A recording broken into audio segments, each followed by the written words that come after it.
Thank you so much, Corinne. And thank you all for being here in the after lunch if you're on the East Coast or lunch hour if you're elsewhere, maybe. I'm the chair of the Library Publishing Directory Committee, and I'm joined by my committee members here. And so we're excited to present to you a little bit about the data analysis we've done over the last year for the previous edition and some plans for moving forward. Right. So our basic agenda today is, like I said, going over some highlights from that data analysis that we did. We had the opportunity to look at a bunch of the years of data rather than just the most recent year of data. And then we will talk a little bit about updates and our plans for the future. And then we're hoping to devote the most time to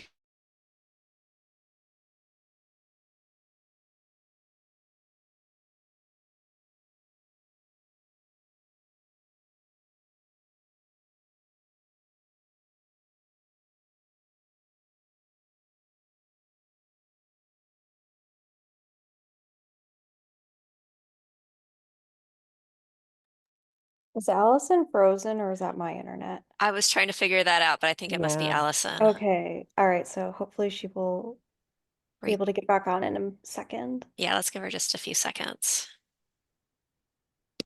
Anybody else from the committee able to take over if Yeah. She has the slides. I can She also, was sharing. yeah, I can share it. Okay. I was gonna Just say give me I could 1 second. I also have the slides pulled up if Oh, if you already have them pulled up, then go Okay, ahead. yeah. Yeah. All right. Share. Here we go. How do I present on Google Slides? I have not done this in forever. Here we go. All right. Are we good now? Yeah, looks good. All right. So hopefully we will get Allison back. All right, Brianna, are you comfortable going over the rest of the agenda? Yeah, so the second thing we'll talk about is updates and some future directions. And then, as Allison was saying, we'll wrap up by spending hopefully most of the session giving a chance for all of the attendees to share their thoughts about how they're using this survey in the directory and their suggestions for how to improve that. We're good for the next slide.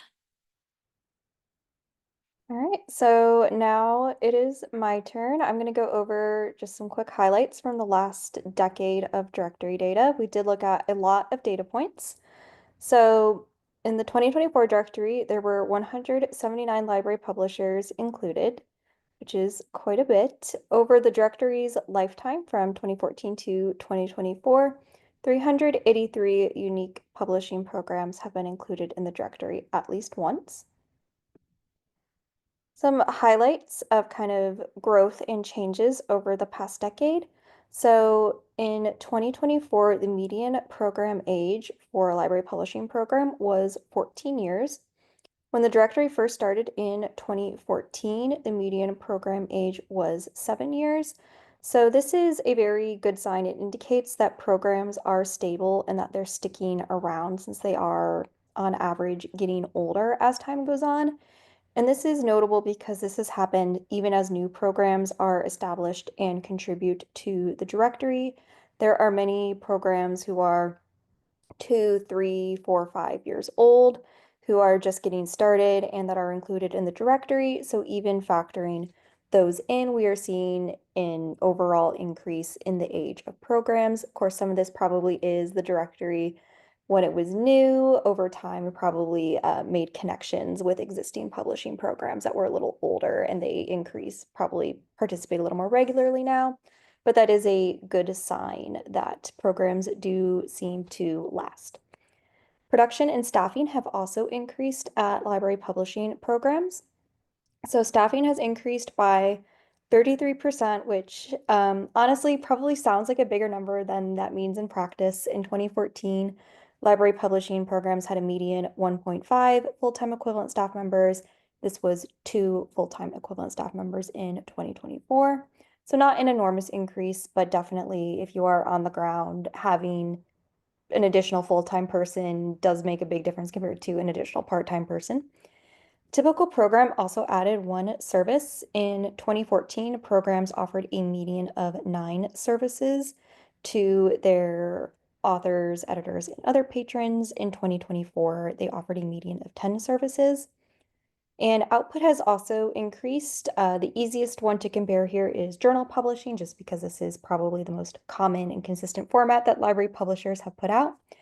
But in 2014, publishers who released journals published an average of 3.4 titles. This increased to 3.8 in 2024. So not really like a growing by leaps and bounds, but there is definitely a steady increase in staffing and production at these programs.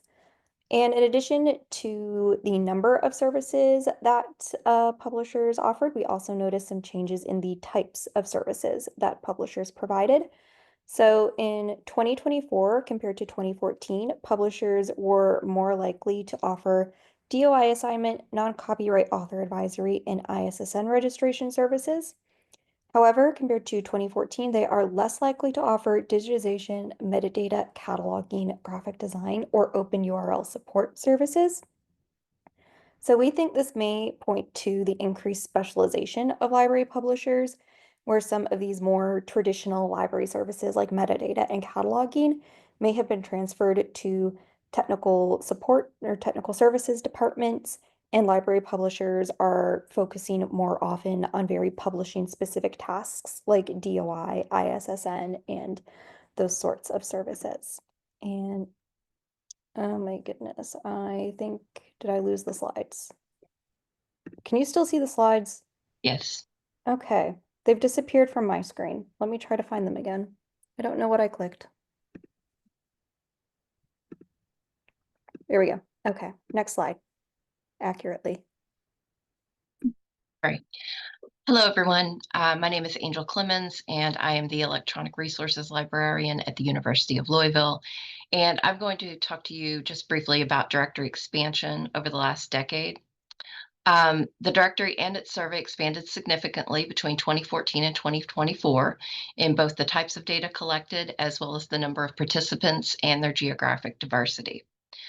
The data collected in 2014 still forms the basis for the data collected today. In 2014, the survey was arranged into two main categories: overview and publishing activities. In 2019, the 5-year anniversary of the directory, the Library Publishing Coalition formed a task force to evaluate the current survey at the time, and this led to significant changes to the granularity of information collected about publishing models and increased the number of options within the survey for the types of partnerships that exist. In 2022, the survey underwent another significant revision. A task force, which included representation from library publishers and university presses and libraries, was formed to streamline the survey. And this resulted in a significant reduction in the time needed to complete it while still retaining the key components of the survey. In 2020, the Library Publishing Coalition partnered with the International Federation of Library Associations Library Publishing Special Interest Group, or IFLA's LibPubSig, to collaborate and engage with the international community of library publishers. And this partnership led to IFLA's creation of their map of global library publishing initiatives, which can be found at lib-pub.org, and I'll put that in the chat in just a minute. The partnership's impact could also be seen in the directory, where the number of countries represented increased from institutions in 5 different countries in 2014 to institutions in 14 different countries in 2021. And by 2024, the geographic diversity among participants has more than tripled from what it was a decade ago, with 2024 seeing representation from 18 countries. As Gina said, there has been a 54% increase in the number of participating publishers from 116 in 2014 to 179 in 2024. Now I'm going to turn it over to Matt. Thank you, Angel. So yeah, I'm Matt Vaughn. I'm the Open Publishing Librarian at Indiana University. I want to talk about the growing role of open access and open source software in library publishing. Open access continues to be a priority for most directory respondents. In 2024, the majority of respondents, 86%, identified open access as central to their mission, up slightly from 84% of respondents in 2023. Initially, programs were not asked to provide information about maturity or their open access policies. However, around 80% of their mission statements that were submitted to the 2014 directory, the first one, they did mention open at some point in their mission statement. In contrast, submitted mission statements for 2024 mentioned open 205 times for 179 entries. Directory questions specifically about open access were added in 2018 when the question, how central is open access to your library publishing program's mission, and what portion of your publications is open access, were added. So in terms of open source, this dedication to open access, including the use of open source platforms and software, has grown among the library publishing community. Developments in platform and software usage since 2014 are indicative of library publishers' sustained commitment to innovation, open source, open data, open educational resources. In 2014, the largest percentage of respondents were using the Open Journal Systems platform, and other popular platforms included bpress, dspace, Content DM. In 2024, however, we note that publishers have a continued preference for OJS and dspace, and WordPress and bpress were also still popular. But we note the rise of newer, innovative open source platforms like Pressbooks, Janeway, Scalar, Manifold, PubPub, and Mukurtu. On the other hand, proprietary platforms like Content DM and Fedora decreased in popularity. So we notice a shift from proprietary publishing platforms to open source platforms. In 2014, 61% of respondents were using a proprietary platform for at least one of their publishing initiatives. Now in 2024, less than half, 47% of respondents were using a proprietary platform. Next slide, please.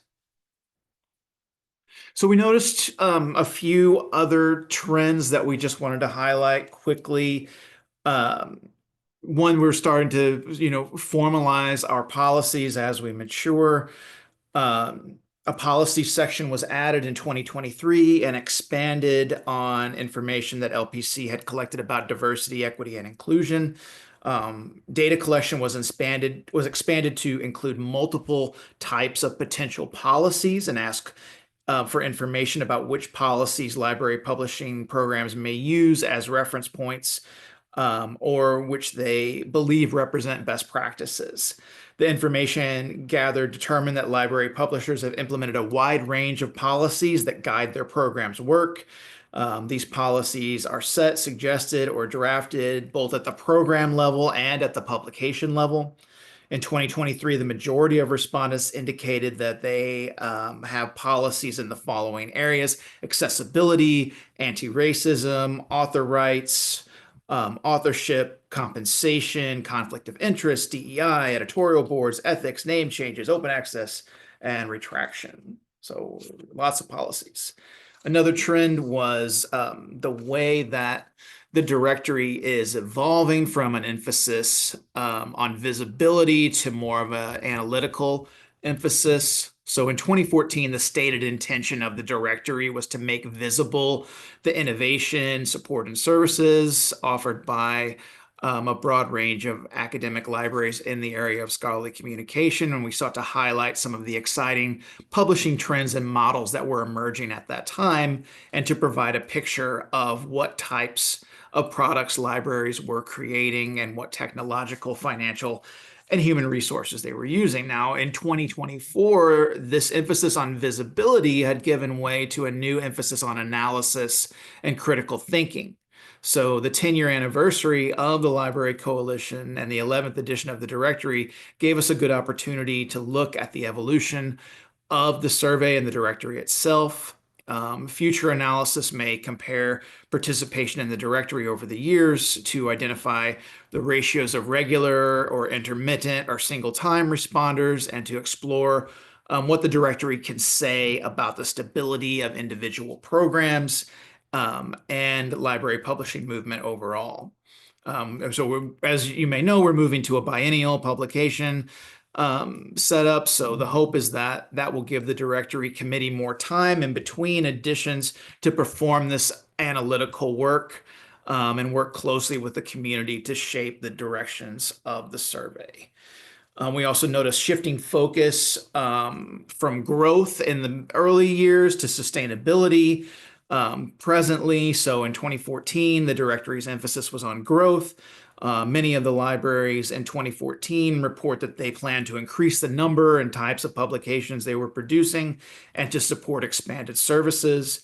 The 2024 directory notes that publishing services were thriving across a whole range of academic libraries. This growth of library publishing activities provided the emphasis and rationale for creating the LPC. And then 2024, by contrast, the community is asking more questions about managing existing services, formalizing policies, working in collaboration within and outside our institutions, and sustaining the people who make all of this happen.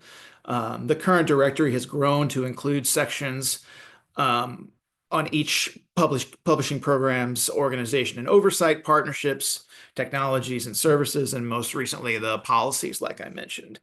Those last one, increased specialization. Gina's already covered this one pretty thoroughly. So yeah, I'll just sort of reiterate that what we're seeing is a move away from more traditional library services to an even greater focus on publishing. So I think we're on to the next slide. All right, and I'll take over from here. My name is Briana Knox. I'm a research and instruction librarian at the University of North Texas Libraries. In this next section, we're going to look at some changes the committee already has planned for future iterations of the directory survey. Next slide. Cool. So first, I'm going to share some changes planned for the content of the survey itself. First, based on responses from consortia and previous directory surveys, the directory committee felt that there were some possible changes that could be made to the survey in order to improve the experiences of consortia when responding. To get a better understanding of these experiences and needs, the committee invited representatives of consortia to 2 listening sessions this spring. We received a lot of helpful feedback from these representatives, and some changes are being considered for future directory surveys, including including specific definitions within the survey to better guide respondents. And then second, offering select all that apply responses for more of the questions. Then accessibility improvements are an ongoing area of focus for change for us. The 2023-2024 Directory Committee focused on providing increased document accessibility for the PDF version of the survey questions. This was kind of our first step towards better meeting the accessibility requirements we were hoping for. The 2025-2026 Directory Committee will continue this work, as well as doing a regular review of all survey sections and questions with an eye for content clarity and accessibility. Next slide. In addition to the changes that we have planned for the content of the survey, I also wanted to talk about the transition in the directory production schedule that Matt mentioned earlier. So in 2023, the board of the Library Publishing Coalition decided to move the directory from an annual production schedule to a 2-year production schedule. The 2024 directory that was just recently published marks the first on this new 2-year cycle, making the next directory the 2026 edition. The next survey will be administered early in 2026, and the directory will be published by the end of that year. The plan is for the directory survey to continue collecting just 1 year of data at a time rather than looking at all activity since the previous survey. The change in the production schedule is allowing for the Library Publishing Coalition to develop deep dive surveys on other topics to be distributed in the off years. The hope is that continuing to have only one survey to complete each year will prevent survey fatigue, while also allowing for more detailed data collection on topics of interest. The Staffing Survey Task Force is the first to work on one of these topical surveys. This first survey is focused on staffing and labor practices, including job scopes, degrees and qualifications, and the professional development of staff. And as Melanie mentioned in the chat, do look for that survey very soon. And I'll turn things over to Allison for questions on the first part of the presentation. Briana. Thanks for sticking with us, and sorry I had to, my computer crashed, but I'm back. So at this point, if you have any questions about what we've just talked about, we're happy to take those questions now before we get into our general discussion. Yeah. Not a question, but I just want to re-up something that I already said in chat, which is thank you so much to the directory committee for doing this kind of like, full analysis of the entire sweep of the data. I know that was a big project, but being able to see that laid out like this, and especially presented in this format, was really, really powerful. So good work and thanks.